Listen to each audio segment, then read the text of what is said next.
It's time to hear the story, make the connection, learn the lesson, and gain the wisdom.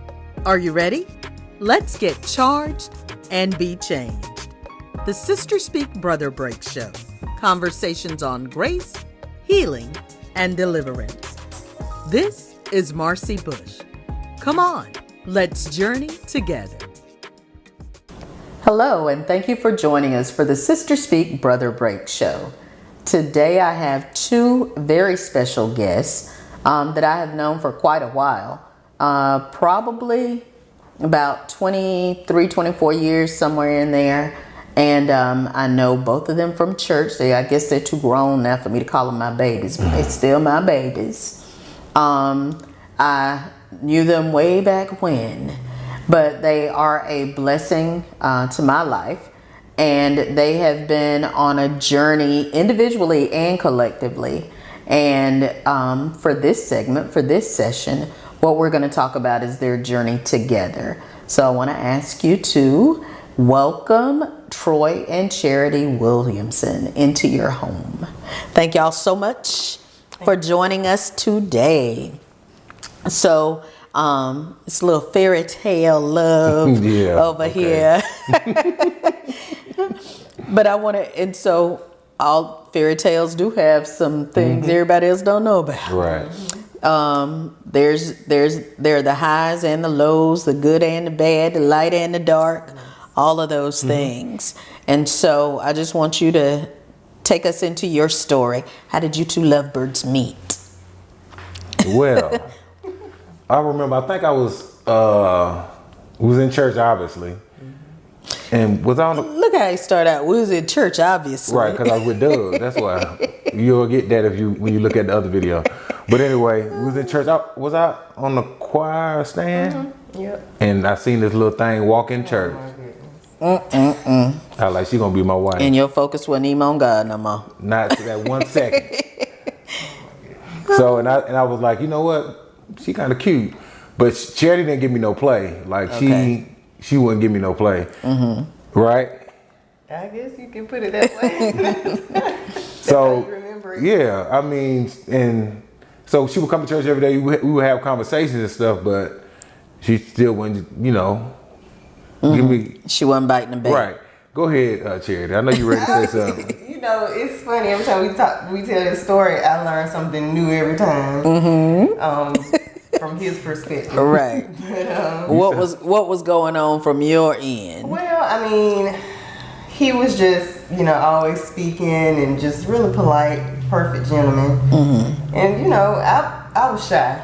I was terribly shy when I was younger. So, I don't know, I guess him saying me not biting the bait or whatever was just me being my shy self. Okay. I don't know what I was supposed to do. So then, what I did was, my sister Crystal, I was like, Crystal, go ask Charity, would she go out with me, right? No. He had Crystal to become my friend. Oh, I don't know why she think that. I don't know why she think. That's what he did. He must have told her, the girl Charity at church, I like her. I want you to, be friends with her, whatever. And so Chris and I, we became friends, and she would spend the night at my house and stuff like that. And we used to talk on the phone. And let's go back a little bit. Okay. Because Troy had asked me to, he asked me out to be his girlfriend or whatever. How old were we at this time? I was 13. Okay. I was 13. So I ain't had no business thinking about no boy. Exactly, Marcy, and that's what I'm about to How old were you? 15. Okay. So he asked me to be his girlfriend, and initially I was like, yeah, because he walked up on me at church, and Crystal had told me earlier that day on the phone that he was going to ask me this big question or whatever.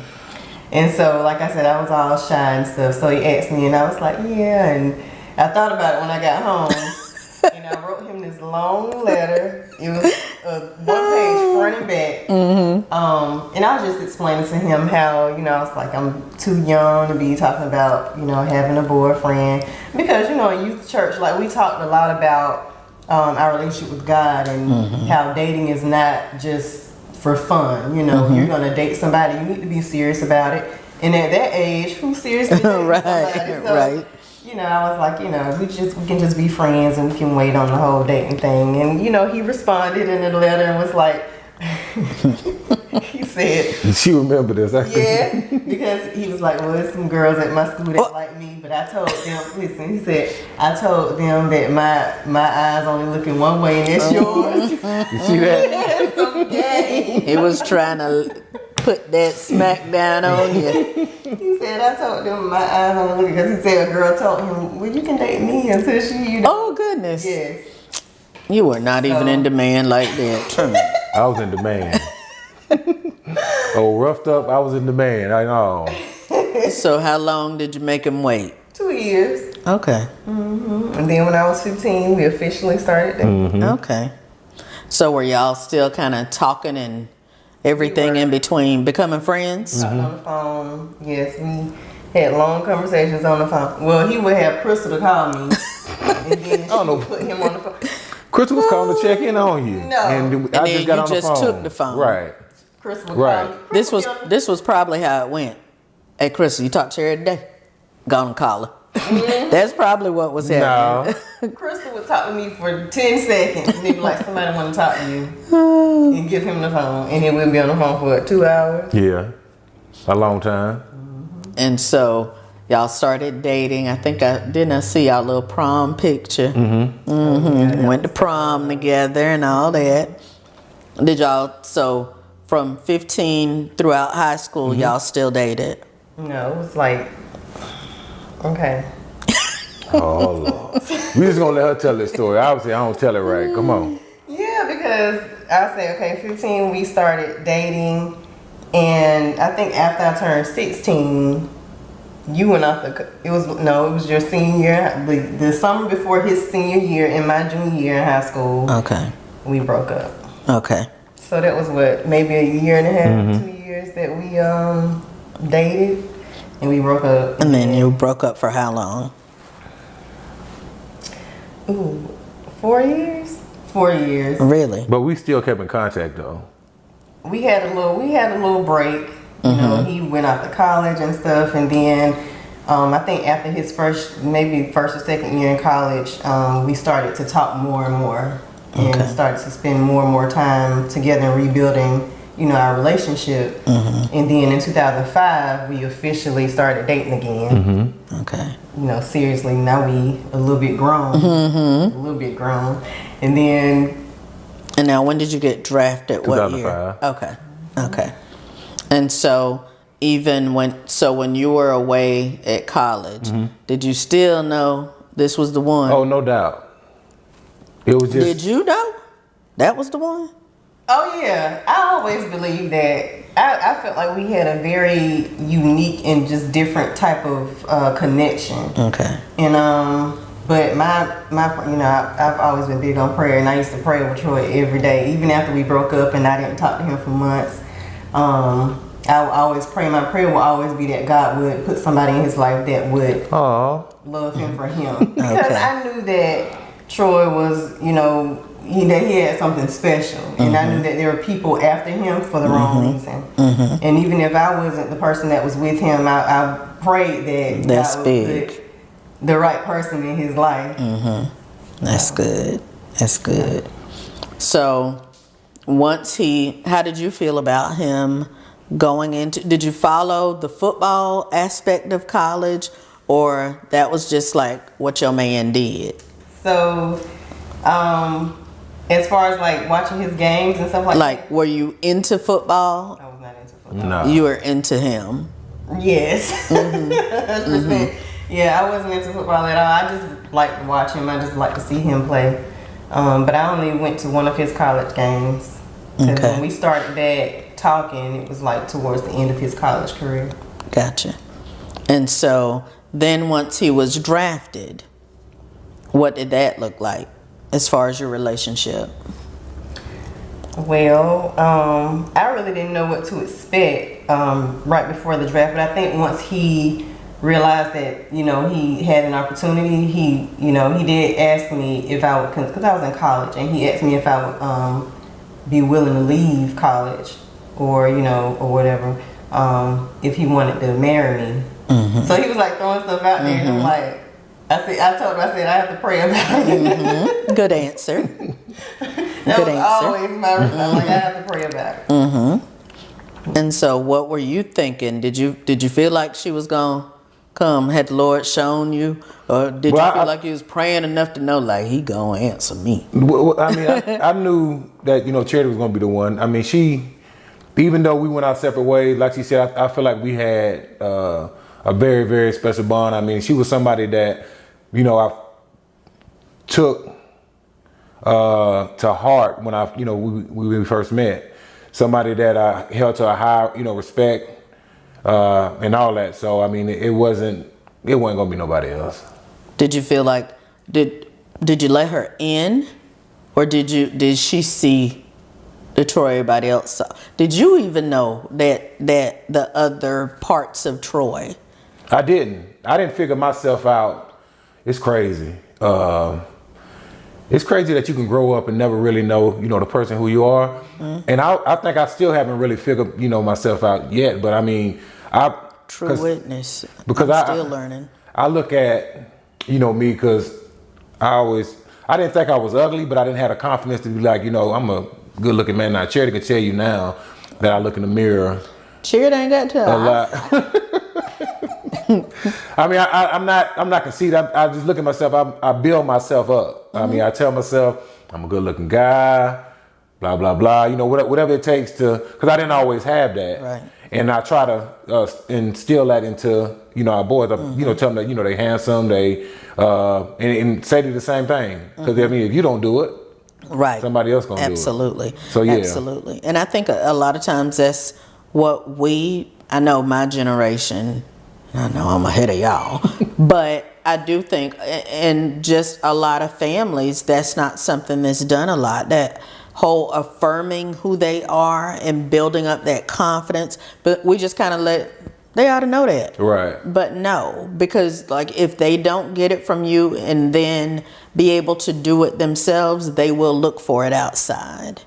So that's important. And I think, I don't know if you asked this question about did Charity see the real me or... Right. I don't think, Charity really saw the real me until maybe when I told you, when I broke down crying to her about my whole, mental state and mm-hmm. stuff like that. So mm-hmm. I think that's when she probably opened her eyes a little bit when mm-hmm. it comes to stuff. Because, because she had some questions and stuff like that, so... And so what does that, like, what was it like to be you? To seem like you were always on, mm-hmm. but then when you got alone and like fool everybody. Yeah. So to speak, even the people that saw you weren't able to open that area because probably, like you said, you don't want to see. Right. I mean, I know from my past with depression. And I might as well say it was alcoholism. It was a limited time, but I feel like I went, I was an alcoholic for a period, mm-hmm. But it was all this running. And so it was just filling the time. I hated being alone. Mm-hmm. I don't know how I hated it. Yeah. And so it's like, how did it feel? Because like I said, it's like you're the life of the party. Everybody mm-hmm. see you. You're always up. But then what was it like inside? Is there any way you can describe? I don't think you can really describe it, but I know a bunch of times, for some of the reasons why I didn't want to be alone, because I was scared that I was going to do something that would affect, Charity, the kids. So I had a real fear of that. And that's why I would always keep myself busy, have people around. So when you were younger, you didn't even know you were just running. Right. You didn't know you were avoiding. Right. You just stayed busy. I just stayed busy. Okay. And I did that through college and even playing in the pros. Okay. So, but now, Charity can leave me at the house for a couple of days and I'd be, and the kids, and without the kids, I'd be straight. Mm-hmm. So, I never,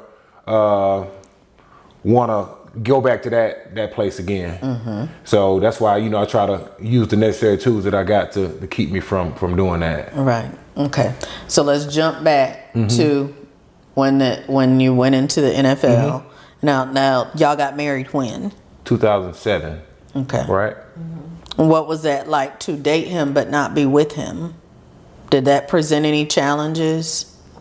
Yeah, to an extent. I think we were kind of used to having time apart because we didn't necessarily grow up in the same area, so we only saw each other maybe a couple Sunday, times a week. Tuesdays, yeah. At church.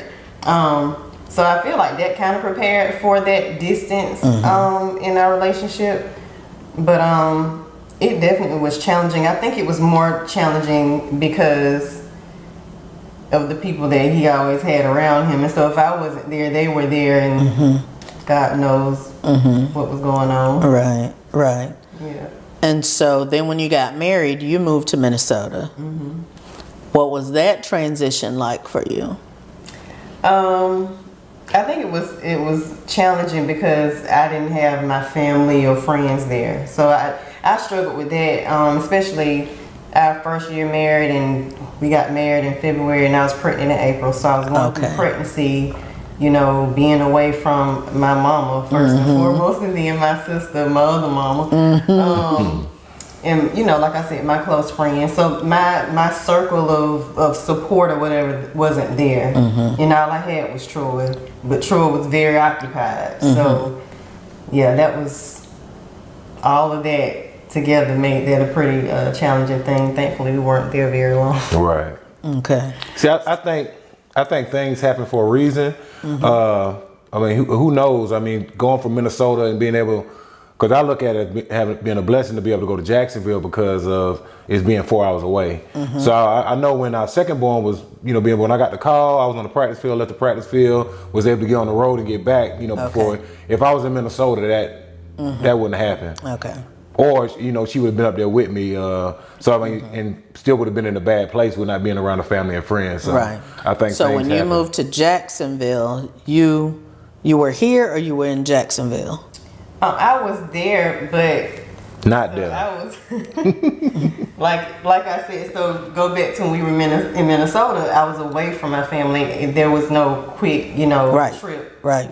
But when we went to Jacksonville, I was 4 hours away from family and support. So I would make that drive all the time. Okay. And he had, people there, and I felt like, well, he don't really need me here. He got all of them. So I would go home, and it was home, and then we had doctor's appointments and stuff, especially when I was pregnant. And then we had young, our two older ones, they were young.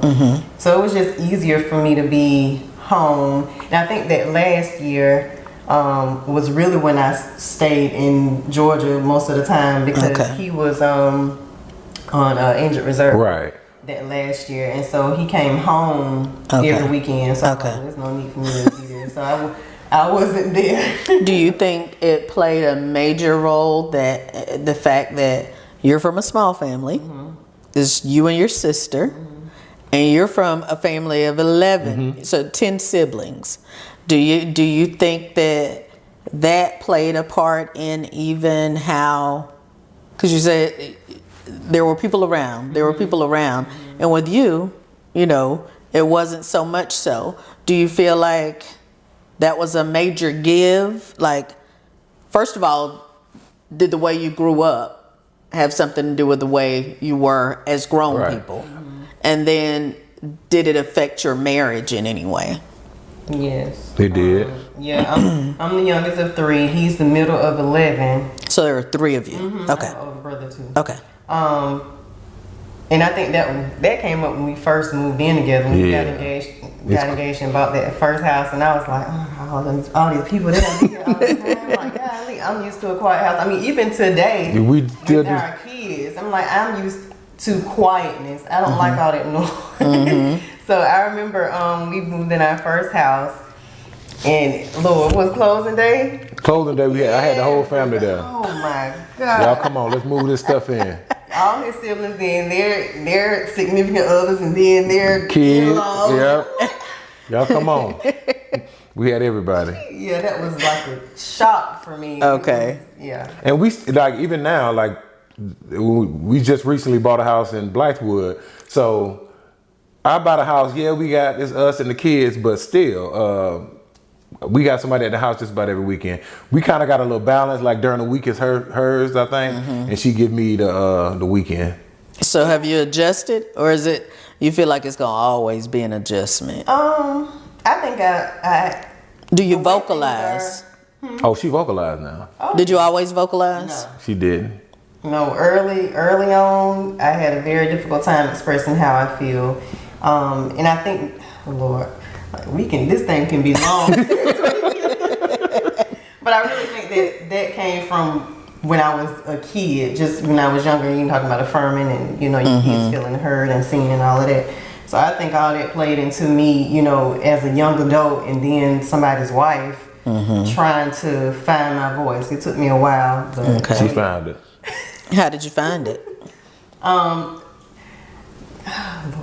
really think the things that we went through just helped shape me. Well, God used that stuff to kind of bring some stuff out of me to help develop me and grow me in certain areas. And then therapy, our counselor just really, working with us as a couple, but also individually. And that's a big thing that he's touched on with me individually, is like finding my power, finding my voice, and not being afraid to use it. Okay. And so, Minnesota, Jacksonville, how are things going in the marriage? Did everything still feel good? Did it feel like all take, no get? What were the dynamics of your marriage during the Minnesota time and then during the Jacksonville time? Minnesota time. Like you were just there. Did you feel like you were doing the giving, or did you feel like you fit back then? Okay. I mean, I didn't feel like I fit either, but I was just going on about my business. Like, all right, we married. This is what married people do. One go to work, one stay home, take care of the kids. So that's just in my mind. That's what you see on TV. I mean, that's what I seen. I mean, I didn't have an example of marriage growing up. So you do your own thing until you figure it out. So did y'all have those conversations, or it was just like it just kind of happened? It just kind of happened. And so y'all just kind of let it happen because you thought this is what it's supposed to be? We knew that we struggled with communication. Like, that was a huge issue for both of us. We knew that. We acknowledged. Did you struggle before marriage with the communication? Yep. How so? So I feel like for Troy, it wasn't easy for him to be vulnerable. It wasn't easy for him. Like, I feel like he felt like I was, he put me in a boat with everybody else. Everybody just there for whatever it is that they want, or they think he have that they want. That wasn't me, you know. And so I think that was a struggle with him not putting me in a category with everybody else. So I didn't even feel like I was that significant, because I'm just there like his brother and his cousin and his friend, It really wasn't a differentiation between me being his wife and then them kind of being, it was, and that was a struggle. Like that was why when we were in Jacksonville, I was gone most of the time. Okay. Because like you said, I did not feel like I fit, like I didn't belong here. Let me just go. Right. Where I got some people that right that can support me. Right. And so did you feel like, because I remember even in our other conversation when you were talking about how the people who just kind of want to take you for what you got, do you feel like at any time that became something that the people that you love, did you kind of like, did money do anything to change the dynamics of even good relationships? And was it them or was it you? Like, what role did money, or because Charity said, sometimes you felt like people just wanted to get what they could get from you. So did you feel like you had to give? I think I felt that way. Reason being because when you grew up the way I did, not having nothing, you want everybody else to feel some type of joy or feel like, But at what expense? Right. So do you feel like you suffered Oh, no doubt. trying to make everybody else No doubt. okay? No doubt. But do you take the onus for that? I take that. Reason why I take it because it was still my decision on who got what, you know, whatever. And I say it all the time. I bought, you know, my family a lot of stuff. And I was like, man, y'all, you know, you don't have to ever give me nothing. But you show your appreciation by, you know, taking care of it. And I always talk about my mother-in-law, I always talk about Doug. And reason why, you know, talk about them because when I bought Doug a house, I go to that house right now, it's probably everybody, I mean, Doug is Doug. Doug gonna make sure stuff is taken care of and everything. The same thing with my mother-in-law. When I bought her a house, we still go to the house right now and it's still in great shape. But a lot of my family members, I can't say that for. That's what I mean by taking for granted. All right, I wrecked my car. All right, I lost my house. All right, I didn't pay these bills. So let's call Troy to try to get see what we can get done. And I had to learn. And I may be still a little bit guilty, but I'm not as bad as I was, you know, back then. Okay. So you felt like you had to because you were the only one that had. And so you had to. And so whether they asked for it or not, did that become like a way of showing your love? I think so. I think so because I know I would give, you know, before people would ask, or you know, I was always a giving person even when I didn't have. So it made it a lot easier when you got it to be able to give it. How did that affect you? That everybody was getting? I can recall crying and praying to God, you know, for him. Not necessarily that it was affecting me in any way, but I just felt like it was unhealthy. Yeah, and you know, I was like, okay, at some point you got to tell people no, or stop always volunteering or always just, you know, saying yeah. And like people would call me and be like, I was trying to get in touch with Troy because he said that he would do this. Thanks so much for joining us today. If you've been blessed by today's show, feel free to let us know. And if you'd like to sow into this ministry, become a sponsor, or contact us, you can reach us at 803-221-0169. Or you can email us at the ssbbshow@gmail.com. Let's continue this journey together. And as soon as I walked in the room, you know, he just became an emotional wreck and was like, we need to talk. And so, you know. Then I messed up. You know, the girl that you seen on Facebook is mine. So, and then the first thing that came out of my mouth, I tell people, like, everybody don't know, like, Charity's character, I mean, it's crazy. She could have went any direction with this. Any direction. But the first question she asked was, you know, have you been in this girl's life? You know, because she need her father.